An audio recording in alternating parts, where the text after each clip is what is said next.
Moving into 2 Samuel chapter 2, as I said, we're beginning to see David take over the reign, the rulership, the kingship of Israel from deceased King Saul. Remember, Saul has been killed on Mount Gilboa up in the Jezreel Valley of Israel, and David will begin to take over the throne. What we'll see is that in essence, this will take 7.5 years.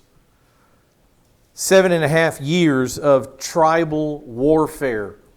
Remember, Israel is made up of 12 families, 12 tribes. Jacob had 12 sons, and those 12 sons, their families each became one of the tribes of Israel. That's when you look at why when you look at a map like this and it's separated in these colors and you see these different names from the top, you see Asher and Naphtali and Zebulun and Issachar and Manasseh and Ephraim. You see all these different names and you wonder, what are all these different names? I thought all of that was Israel. Yes, you're right. All of this is the land of Israel. The colored portions are simply the fact that God gave each of those 12 sons, their tribes, a certain territory to live in. So in Israel, if you were descended from the son Manasseh, these were the lands that God appointed, definitely appointed by boundary. God gave the boundaries. That's where the tribe of Manasseh lived. Now down here in the south, you'll see the name Judah. This is David's territory. King David is a Judahite. He descended from the tribe of Judah, from the son of Leah named Judah. That's who David is from. Right now, as we're about to find out, David lives outside of Judah. David lives about right here where the dot is, where the P of Philistines is, in a city called Ziklag. He's living in the promised land. Now, we're going to talk about this. I don't want to get too far ahead of myself. We're talking about it in like 30 seconds. But David's living within the boundaries of the promised land, but the Philistines, that name Philistine has been in Israel's head for generations now. The Philistines have territory in the promised land that Israel should occupy. But they don't occupy it because under Joshua they didn't go in and kill everyone the way the Lord told them to. So you've got these groups of people that still live in the land, have moved into the land, that are thoroughly flourishing in the land because Israel didn't do what God commanded them. And the Philistines are the greatest example of them.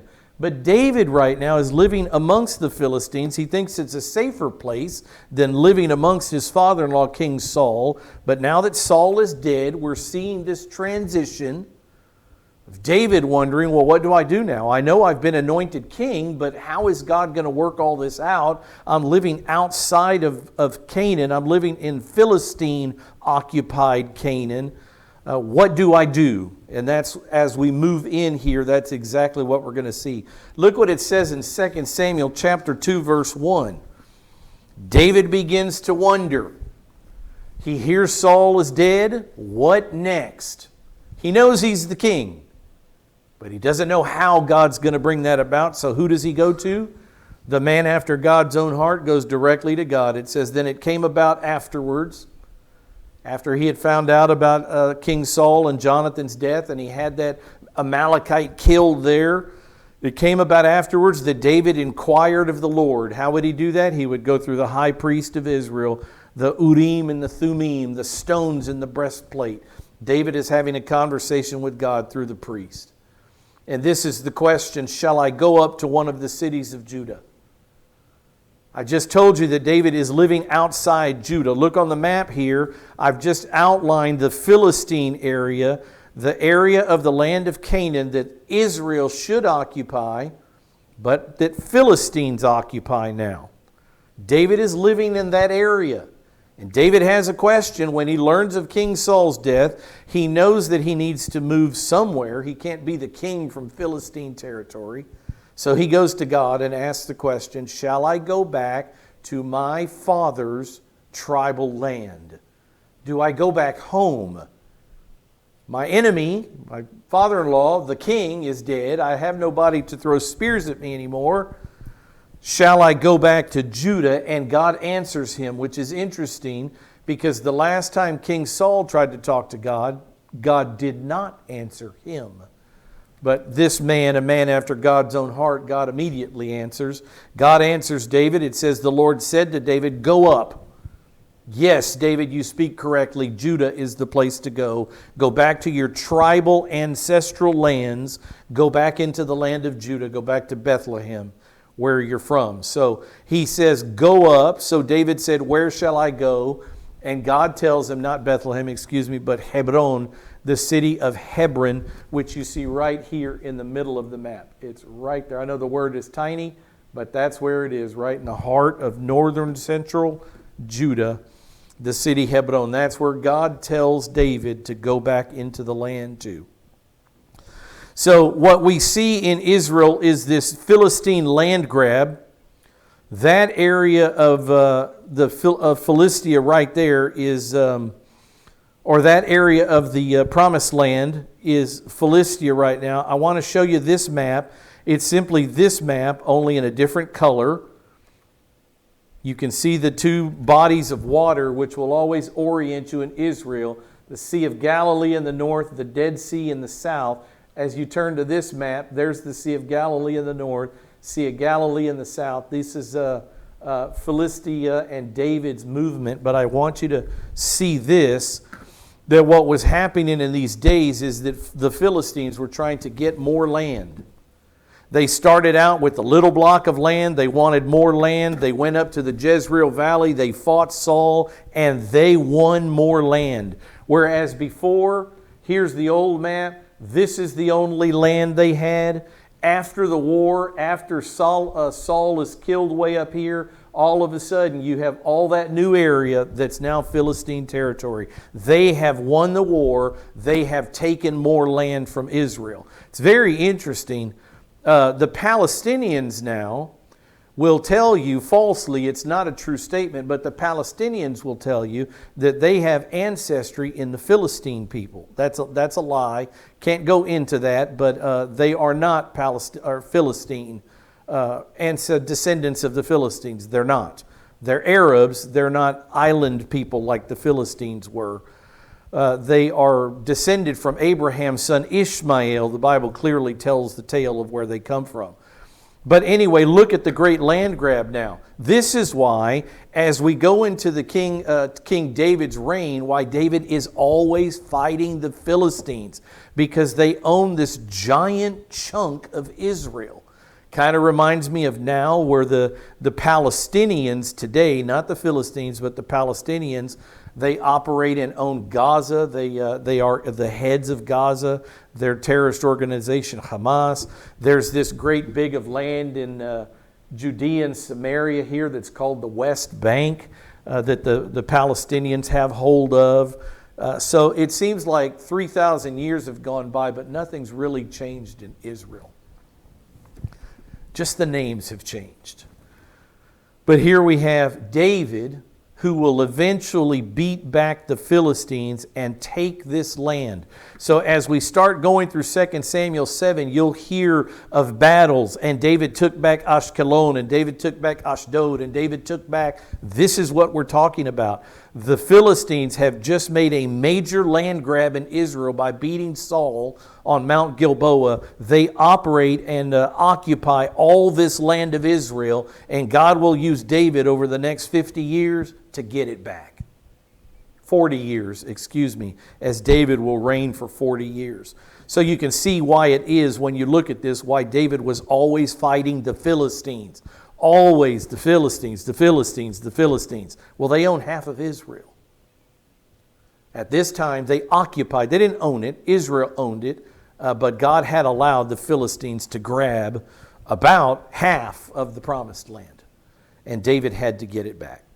Now, David knows who the king is. David was anointed. Remember, 18 years earlier, Samuel came to David's father Jesse's house and anointed David. He chose him. Yahweh sent Samuel to Jesse's house. Samuel goes through all the sons. God says, no, not this one. No, not this one. Remember, this is when Eliab, the firstborn son, shows up, and Samuel says, surely I'm looking at the Lord's choice, the Lord's anointed. He's big, he's strong, he's handsome, he's tall. And God says, no, no, no, Samuel. Man looks on the outward appearance, the way you're looking.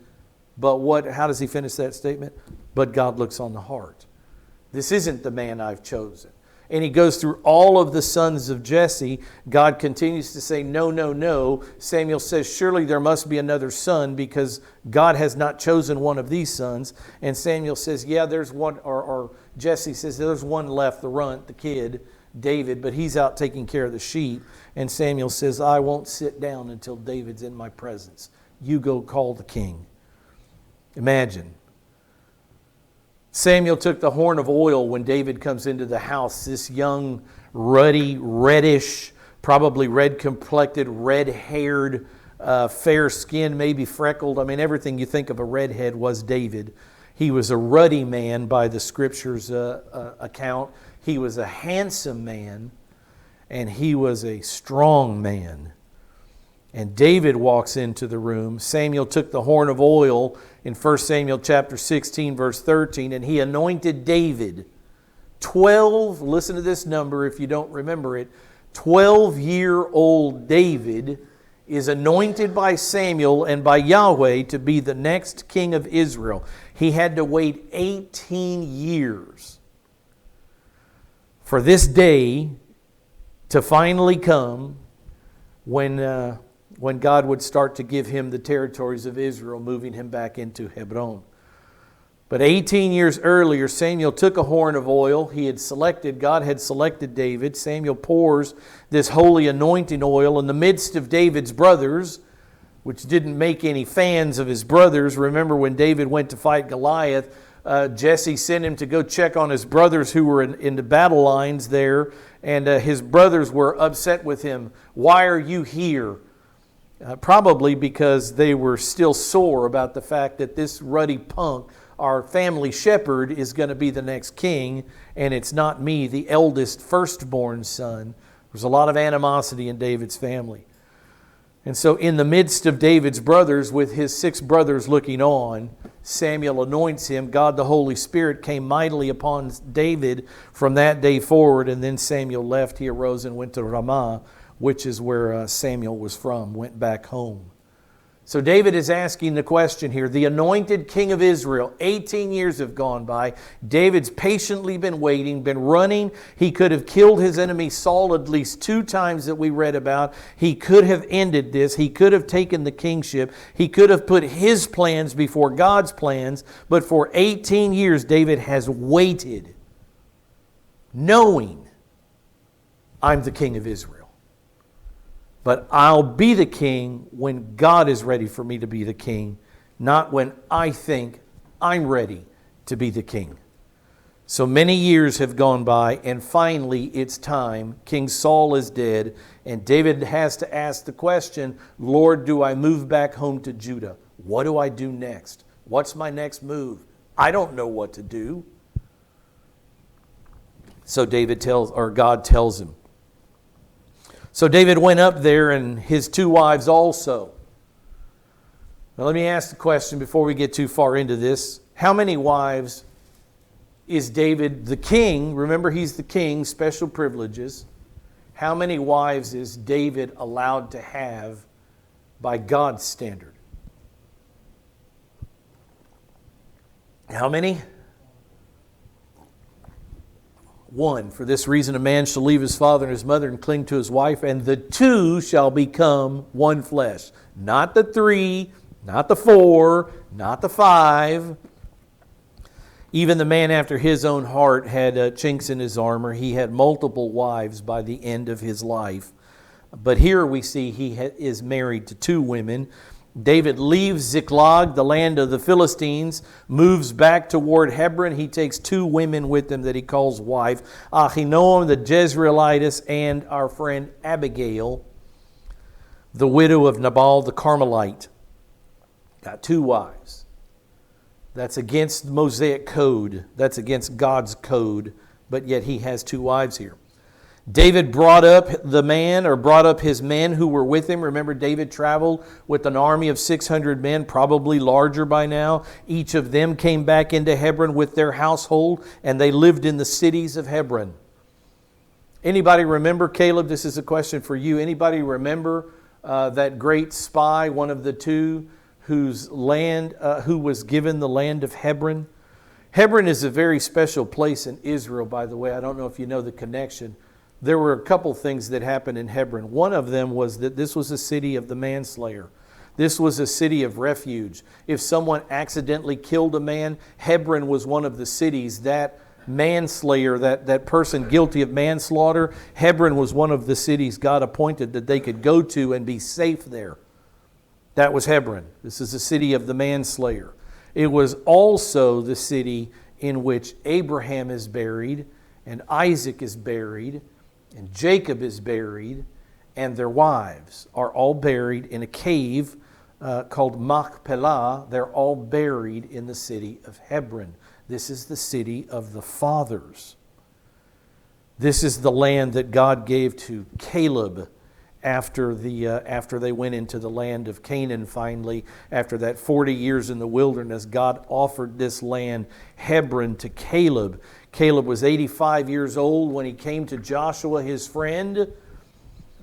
And he said, Moses gave me this land. I'm 85 years old now. I have as much power and vigor as I did then to go into battle and come out from battle. Let me go in. Give me the hillside that was promised to me. There are giants living there, but perhaps the Lord will be with me and I will overcome the giants. And 85-year-old Caleb walked into Hebron, killed everything that breathed, and took over the land. 85-year-old Caleb. That's why my son's name is Caleb. David brought up his men who were with him, each his household. They all lived in the cities of Hebron. This is holy ground. Hebron, a special place in Israel. The men of Judah came, and now this is one tribe out of 12. Remember the map with all the different names on it? Only the tribe of Judah, who is David's own family, David's own tribe. It says, then the men of Judah came to Hebron, and they anointed David king over the house of Judah. Now make no mistake, David is only king over the one tribe of Judah. Not the 12 tribes, the one tribe. This is going to be contentious for 7.5 years. David will not control all of Israel. That's a long transfer of power, isn't it? 7.5 years he will have to fight the house of Saul in order to finally gain control from the house of Saul and Saul's army generals. He'll finally gain control, and he will finally be made the king of all 12 tribes of Israel. It will take 7.5 years for that to happen. David will rule from the city of Hebron for 7.5 years.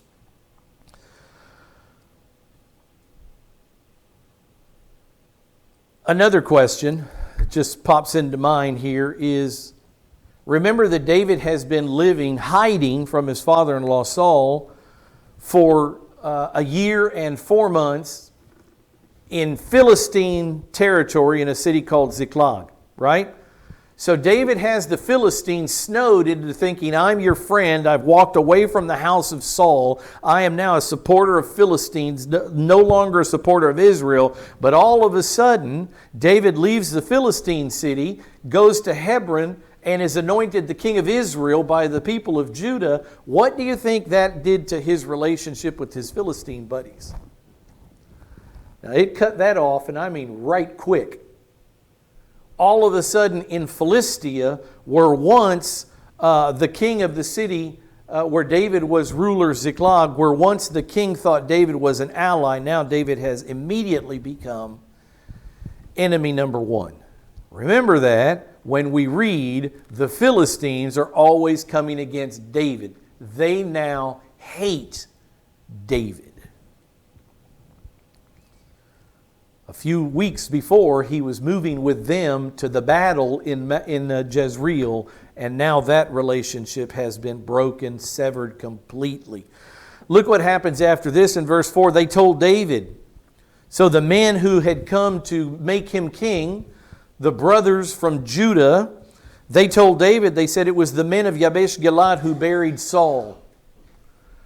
You found out your father-in-law died. You don't know the rest of the story. You don't know what happened to his body. You don't know how they desecrated him, how they cut off his head, how they sent his spear and all of his utensils throughout all the temples of their people, Dagon and others. You don't know how they nailed his body to the walls of Beit Shan. And you don't know, David, that it was the men of Yabesh Gilead who risked their lives to get your father-in-law off that wall to take him into Jewish territory. It was the men of Yabesh Gilead, David, and you should know that.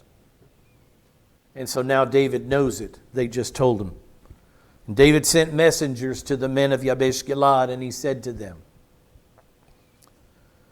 "May you be blessed of Yahweh."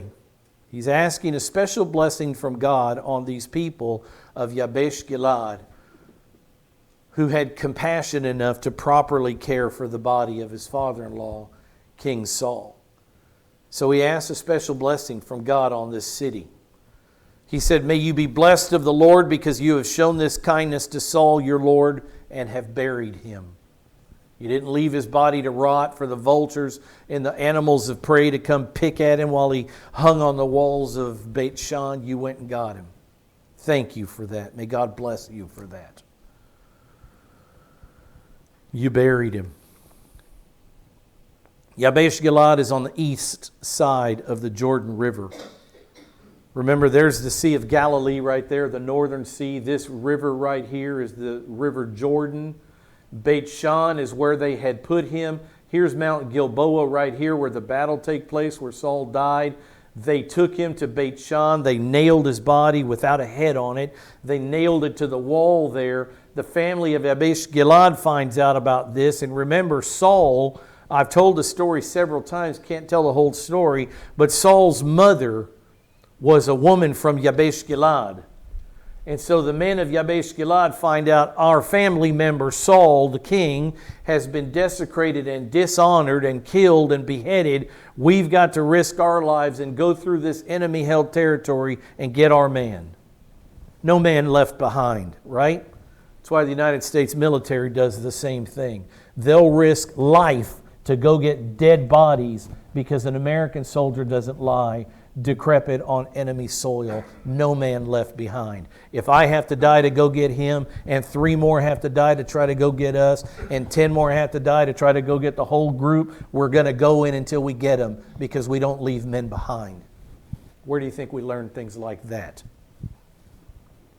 The men of Yabesh Gilead went and they got their man Saul off the wall, and David says, "God bless you for that. I'm asking a special blessing from my God on you for the things that you've done." But it's interesting, David, the great diplomat who's learned how to be king, he says more to them. He says in verse 6, "Now may the Lord show you loving kindness and truth." What a dear thing he says to these men. "May the Lord show loving kindness and truth to you, and I also will show you this goodness because you have done this thing." Look at the great discrepancy, the great differences here. Just a day before or so, a young Amalekite came to David and said, "I did this great service to King Saul. He was laying on his sword. He couldn't die. He asked me to kill him, to put him out of his misery, to show mercy to him, and I did it. I killed Saul." How did David repay that Amalekite for what he thought was a merciful act? He had him executed on the spot. But what about these men, the men of Yabesh Gilead, who honored the fallen King Saul? David offers the very blessings of God and a promise of his own to keep them safe, to keep them in goodness. David is asking God to be good to them, and David promises them himself, "I'll show you the goodness of God." We reap what we sow, don't we? The Amalekite got what he deserved. The men of Yabesh Gilead, a blessing, getting what they reaped. Verse 7, David gives a little bit of a reminder to the men of Yabesh Gilead. Now, back up just a second and remember what's going on. There's 12 tribes in Israel. Only one tribe has agreed to follow David. That's his own tribe, the tribe of Judah. David has to find a way to unite the kingdom of Israel and the 12 tribes. And in a great act of diplomacy, listen to what he says to Saul's people. Now this is Saul's mother's people. David says, there's a new sheriff in town, and I need your support. If the men of Yabesh Gilad, after all they've done for King Saul at risk of their own life, if the men of Yabesh Gilad will stand up and support me, David, as king, the anointed one of Israel, the anointed one of God, we'll have this thing figured out.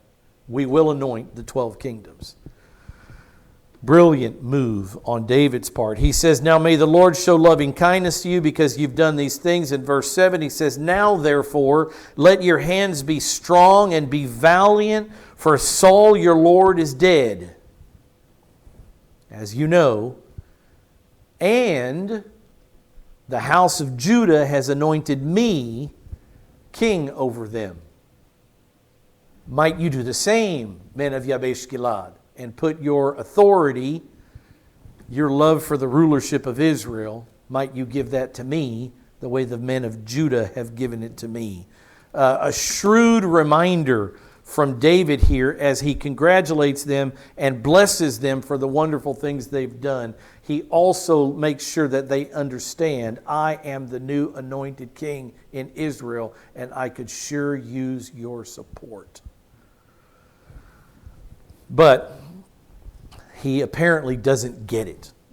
In verse 8, conflict arises. You have Saul. Now, these were different days then. We in the United States, we call our president not only the president of the United States, but we also call him the commander-in-chief of the armed forces.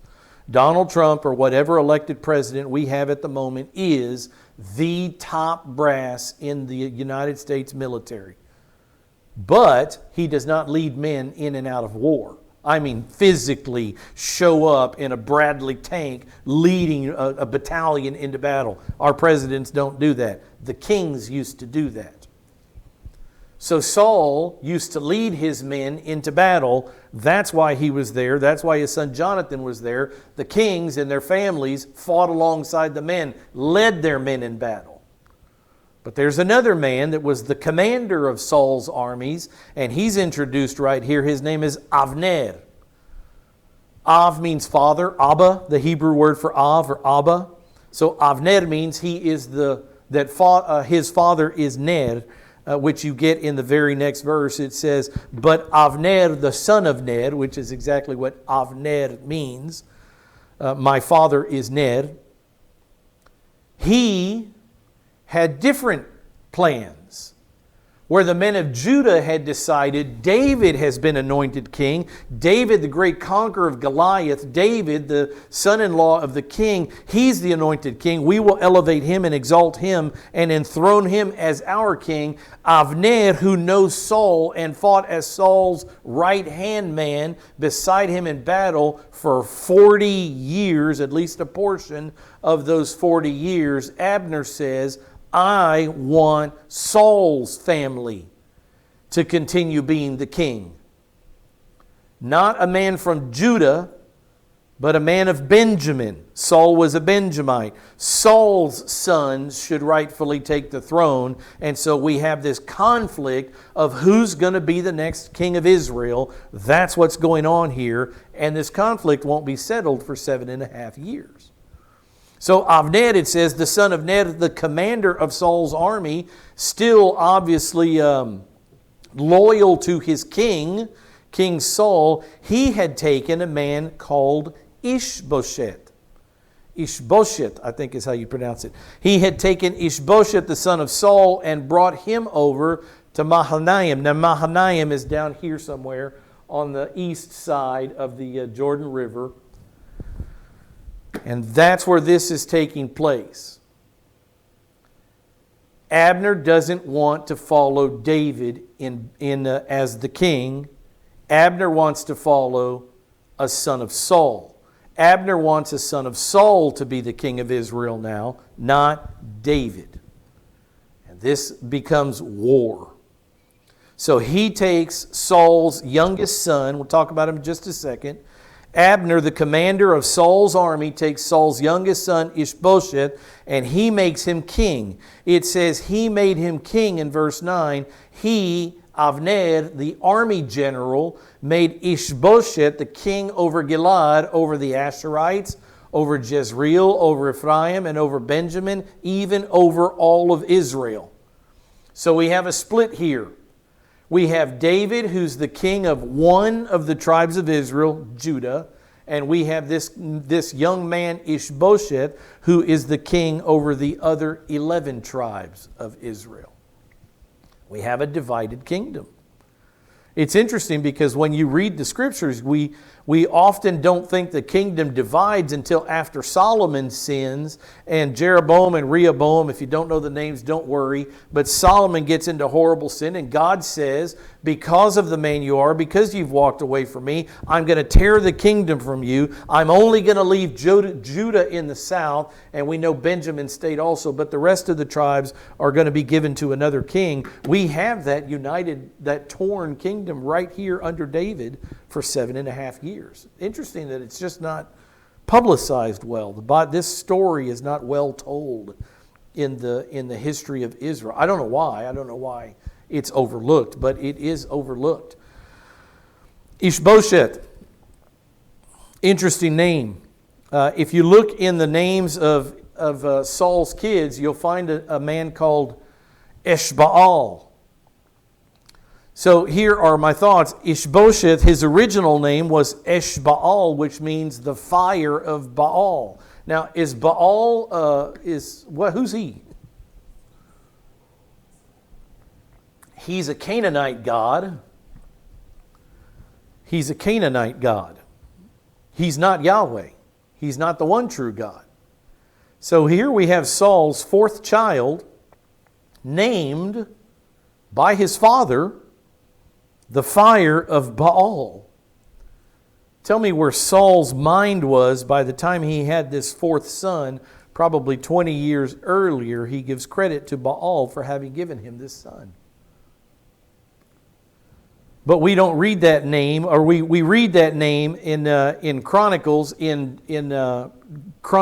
genealogies of Saul's kids. Look what it says here. Ner became the father of Kish. This is Saul's father. Kish became the father of Saul, and Saul became the father of 4 sons, Jonathan, Malchishua, and Abinadab. Where are they? They were all killed on Mount Gilboa. Who we have left is this son Eshbaal.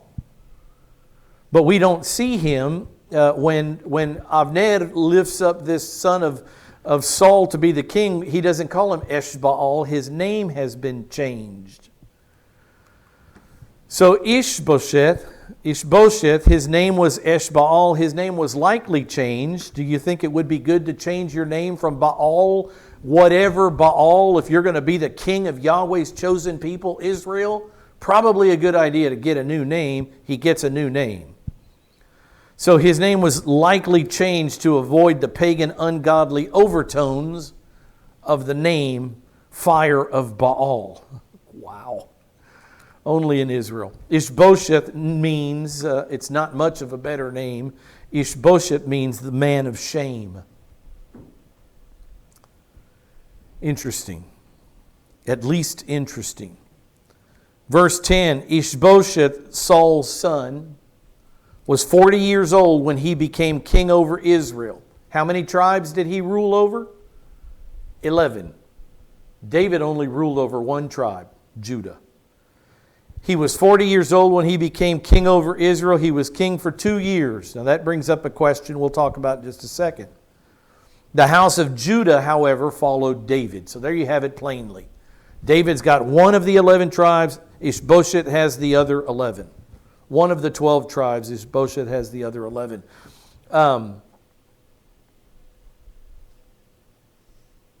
Later in the story, I just told this, but I'm going to show you the verse. We don't hear about this separated, divided kingdom until much later in Israel's future.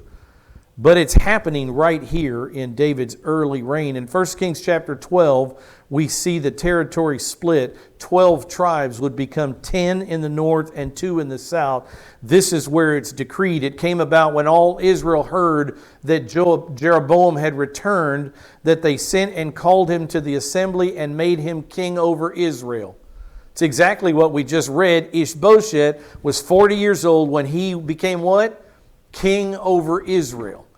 So here we have Jeroboam, who's the first king of the divided kingdom. He's the king of the north, the 10 tribes. They made him king over all Israel. None but the tribe of Judah followed the house of David. If you lay that verse right there over the verse we just read in 2 Samuel chapter 2, it's like the exact same verse. Just the names have changed. This guy had become king over all of Israel. None but Judah followed the house of David. Look what we just read. Ishbosheth, Saul's son, 40 years when he became king over Israel. He was king for 2 years. The house of Judah, however, followed David. It's identical. One tribe follows David. All the rest are not with David. And that will eventually happen again after Solomon's reign, 80 years from this day. 80 more years, and this will occur again. But it happened 80 years earlier in the reign of David. Just trying to point that out to you. Israel, friends, is an unstable nation of people. Always have been. Still are. An unstable nation of people. The question that comes up, look what it says in verse 11. The time that David was king in Hebron over the house of Judah was 7 years and 6 months. So David lives in Hebron before he eventually moves to Jerusalem. For 7 years and 6 months, he's over the house of Judah only. But what we're told about Ishbosheth is that his kingdom was for 2 years. Here's what we don't know. Which 2 years? Did it take Avner 5.5 years of warfare to get these tribes of Israel to back Ishbosheth to be the king, so that he was the king in David's last and the last of the 7.5 years? Was he the king in the first of the 7.5 years? Was he the king of 2 years in the middle of the 7.5 years? Can't answer that question, really. I've got strong opinions one way or the other, but we simply don't know which of the 2 years that David was in Hebron that Ishbosheth was the king. Interesting to think about. How long did it take after Saul's death for Abner to have the 11 tribes agree that Ishbosheth would be their king? Don't know the answer to that. But I'll tell you this, the name that we're going to see most of going forward is Abner. He becomes David's problem. David has shifted from Saul being his number one heartache and problem to the commander of Saul's army, Avner, being the main political enemy, the main military enemy. It's Avner that David has to fight against. You have to follow this name, Avner, through the rest of the story. He is critical to the story. Critical. Because he's David's biggest thorn in the flesh, and he also will become David's biggest proponent and propel David into the rulership of all 12 tribes of Israel. You say, what does that mean? At the beginning here, Avner is hook, line, and sinker in with the family of Saul.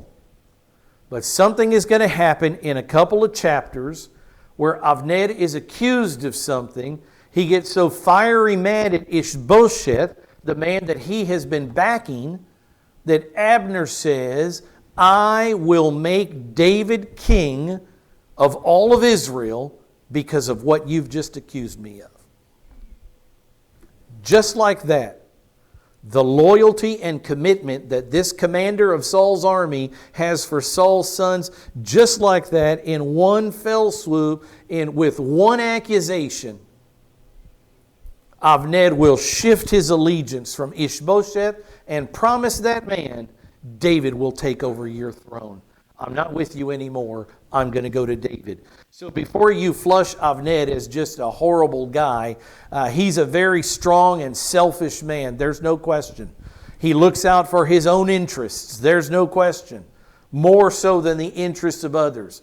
But once this man is crossed, his allegiance goes 180 degrees away from Saul's son to back to David, or to David for the first time. And even though for 7.5 years, this man is almost single-handedly responsible for keeping David from being the king, after 7.5 years, this man is almost single-handedly responsible for making David king. Only in Israel. It's just a story like this can only be told within the boundaries of Jewish territory. Interesting. Avner. You have to follow him through the story. He's a manipulator. He'll manipulate others for his own personal gain. It kind of reminds me of politics today, where you have a guy that's just hardcore, I'm against this, until they realize, you know what? My political career could be helped by that guy that just became president. Everybody seems to like him. He's got a movement going. So I'm going to abandon this. I'm going to go 180 degrees the opposite direction. I'm going to claim that I never held this view, but I've always held this view the way this guy does. I'm going to try to grab onto his coattails and propel me along politically. Avner was that guy. And he was wronged one time, and this dude flipped the switch instantly. Just like our politicians still do. This was a shrewd manipulator of a man, a selfish but a very strong leader, but tried to make things the way he wanted them, push things along for his own interest. But he knows, as we pick a place to close here, he knows exactly who David is. They have history. Avner and David, they have history. Look what it says back in 1 Samuel chapter 17. How is it that David got to know King Saul? It's because of Avner. It says, now when Saul saw David going out against the Philistine, who's the Philistine? It's Goliath. That's who we're talking about in this chapter.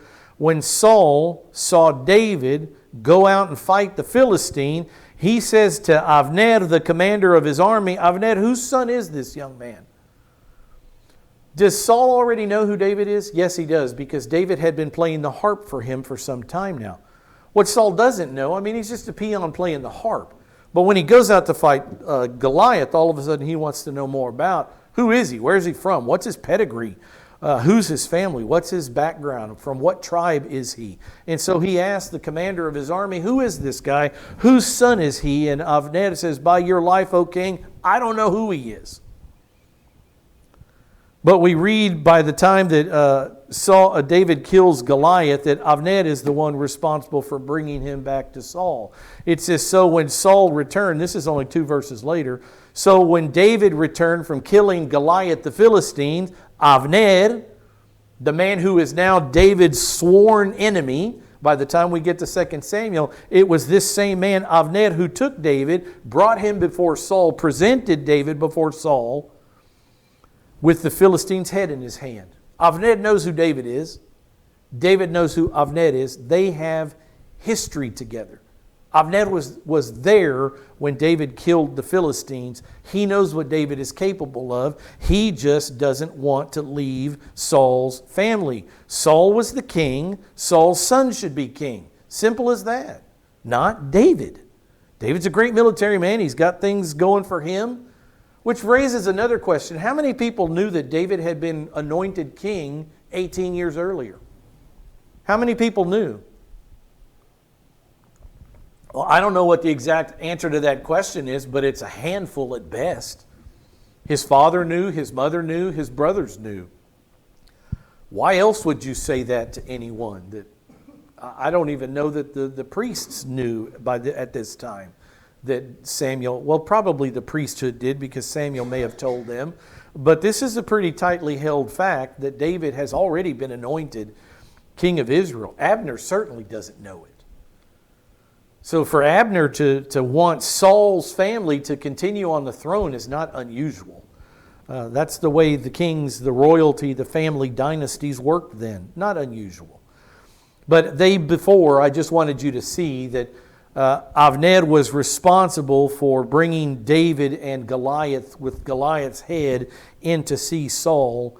They have an interesting relationship, these two men, Avner and David, as you go through. Because as I told you, he will also be responsible for crowning David king over all of Israel in only 7.5 years from now. Interesting how this all plays out. Verse 12 says, Now Avner the son of Ner went out. We're going to stop here. I just want to get you into it so you can read forward. He went out with war on his mind, because if David is king in Hebron, king over Judah, and I've named Ishbosheth to be king over the 11 tribes, we've got war on our hands, because you can't have two kings in Israel. So we have to settle this. Who is the proper king? And he has, this manipulative mind has his own way of deciding it, and that's what we start to read in verse 12. Avner the son of Ner went out to Mahanaim, to Gibeon, with the servants of Ishbosheth, the son of Saul. So we have Saul's people and Saul's king Ishbosheth. Who's on the other side? We have another commander of an army named Joab. This is David's nephew. It says, And Joab the son of Zeruiah, the servants of David, they went out. And next to them, they went by the pool of Gibeon, and they sat down, one on one side of the pool and the other on the other side of the pool. So you have these two military leaders, the commanders of Saul's army and the commander of David's army. They have a small entourage of men with them, and they've met at this pool of Gibeon to find out who will be the rightful king of Israel.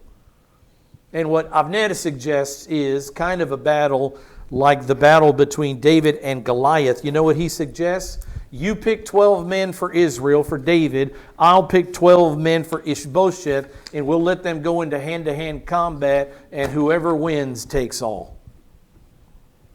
Only in Israel. You know how it turns out?